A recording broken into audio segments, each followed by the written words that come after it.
Susan Mtame is back again, this time achi-expose Themba Mliswa for who he is. Arikunzi iye he was an accomplice padeath yaparents Shiri na Patson Zamara. Welcome back to your channel. Please don't forget to like and subscribe. Nyaya yacho kwayatangira guys kunotyisa ayatanga iri nyaya diki actually, but then Susan abango decide kuiendesa kune mama levels. Now he is being exposed for preying on innocent people achivauraya. Susan Mtame is known for exposing high profile people nekuti anotamba navo magemu acho atizivi kuti akatsika pai chaipo panoita kuti ataure zvakadai. So nyaya yacho yakatangira pakuti mwana wapresident Mnangagwa graduated, and then Themba Mliswa congratulated him for that. Sisi ndobva vatouya papost ipapo vakati bodos iwe unongoramba uchingocongratulata vamwe asi vana vako chaivo haugoni kuchengeta. So Themba Mliswa tweeted akati, well done Shumba Murambwe vachivi kuda David Mnangagwa for the attainment of the degree in law. You have shown that you have capacity. Whether he is the son of the president or not, he has shown that he has capacity. His appointments can be justified and defended. So this came after a lot of people complained on nepotism.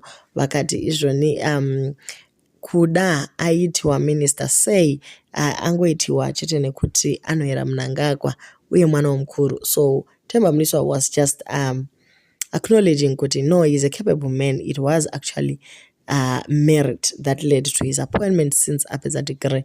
Susan Mtame, instead of going to inbox here, Themba Mliswa akabva angouya ipapo papost ndokunyora busy kuita congratulations kuna Nakuda uchitadza kubhadhara mwana wako tinotenda mari yekuchikoro haunyari baba benzi.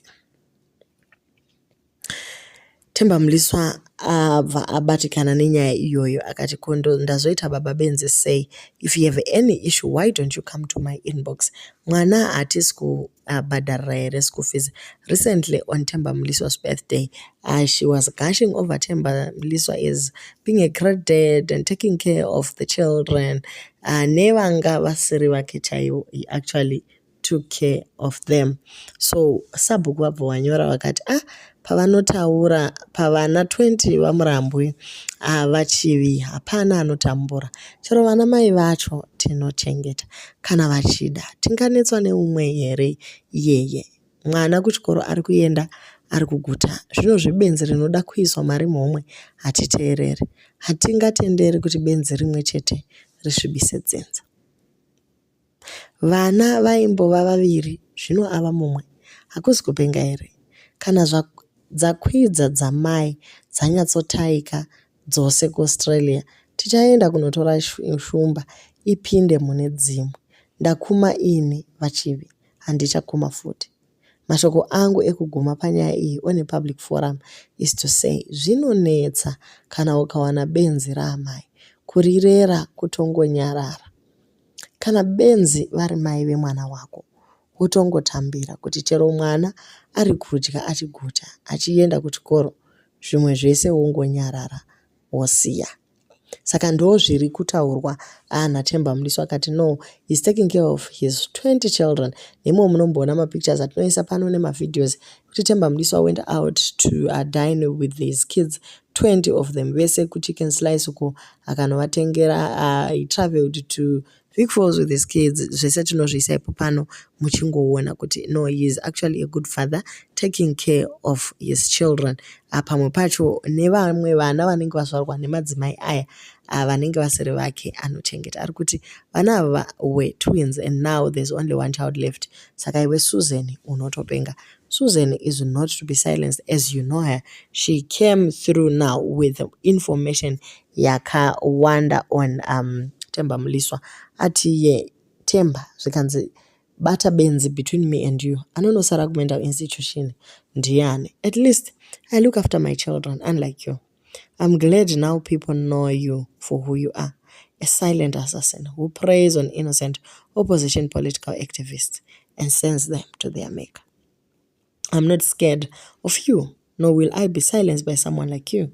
Name calling and using derogatory terms will only make things worse for you. mwana waunotaura nezvake, who paid for the DNA kuti uzive kuti ndewako? Une ngozi. You killed people in Hurungwe. You were an accomplice in Parents Shiri's death and Patson Dzamara. You come here to hoodwink the masses, yet your hands drip of blood. You abused Cynthia Tendai Mugwira, the mother of your 2 children, emotionally and physically. You piece of Ningirikini. This time around, you have met your match. I will meet you at your level. Citizens, that's my proof of DNA payment. Iyi nyaya yabva yatisiya takatoshamisika kuti so now she has information on high profile people. Who is this lady chaizvo? Ingori nyaya yekuti ane girlfriend yevakuru here kana kuti chi, because she beds vanhu vakuru vari pamalevels makuru enyika anovapinza mumachira.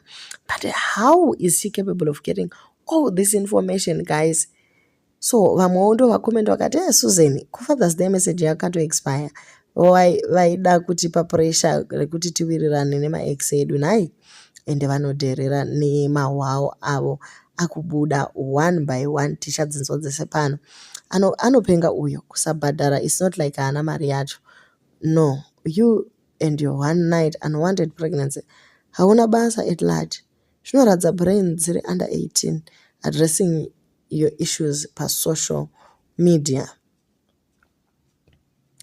So she loves attention and she wished him happy birthday, happy Father's Day for the love of the child they have together. Nevertheless, that doesn't take away the fact that he is not fulfilling his duties as a father. Hakuna mukadzi anoti baba havasi kubhadhara fees yemwana ivo vachibhadhara unless mukadzi atori benzi. Kana mukadzi anonyeba kana kuti anonyeba ngaadzidze kutsvaga basa ashande mari yake and pay school fees for mwana kana baba wasiri. There's some battles in this life kuti munhu better kutomira wega than kuunza on social media. All the best on both parties and may they do what's right for the child they created.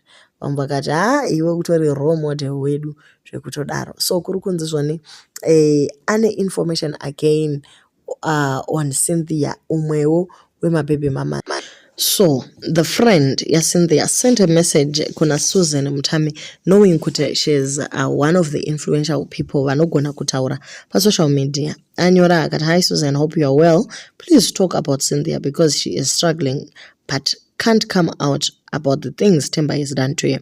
I feel like nobody talks about her enough when Themba almost killed her. Okay, so kurunzi Themba almost killed Cynthia iye. Yakapotsa uraya Cynthia achimurova or something like that. Kwanzi domestic violence issue iripo pa apapa andite. So kurikunzi Themba Mliswa is very abusive. That is why ane vana 20 asina mudzimai. So Susan Mutami has started also a movement yekuti vanhu vari kutengeserwa agricultural products na Themba Mliswa should stop. Please do not buy anything from Themba Mliswa or support any of his business ventures. There are a lot of struggling farmers who sell their produce in your communities. Please support those. Let those in ZANU-PF official who protect a murderer support his business ventures. Themba Mliswa akapotsa auraya the mother of his 2 children, Mukomana and Devu chaiye. Please retweet for awareness. If there are men out there who are putting their dirty hands on women, your time is up. We will deal with you. TD domestic violence zvachose. So Susan Mutami also took it upon herself kuti audziwa nenyaya Cynthia ataurewo zvakare kuti vanhu vezanu ivavo ndo vanomusapota Themba Mliswa achiita zvinhu zvisina matoro.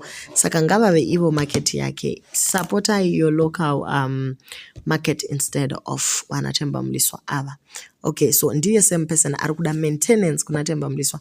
Zvino mari yacho achaiwana kupi kana iwewe uchinge wakusabotaja business rake. So guys, ndo nyaya yatinayo nhasi iyi. Do leave your comments on what you think about Themba Mliswa na Susan Mutami. She has always been on social platforms for almost all the wrong reasons, or actually for exposing those people in high profiles. Saka imi muri kufunge, do you think Themba Mliswa atori neruoko parufu rwaPatson?